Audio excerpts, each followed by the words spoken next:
గోదావరి వరదల నేపథ్యంలో స్థానిక ఆల్కాట్ గార్డెన్లో ఏర్పాటు చేసిన పునరావాస కేంద్రాన్ని నగరపాలక సంస్థ కమిషనర్ రాహుల్ మీనా పరిశీలించారు.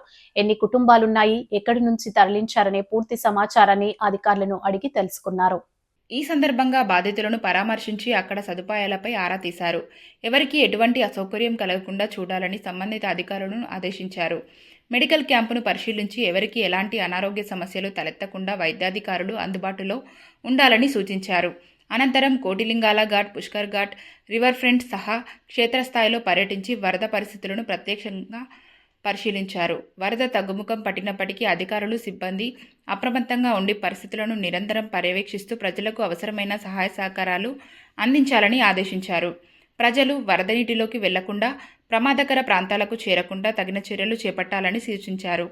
ఆయన వెంట ఎస్ఈ రీటా, ఈఈలు మదర్షా అలీ, మాధవి, ఎంహెచ్ఓ వినూత్న, డిఈలు, ఇతర సిబ్బంది ఉన్నారు.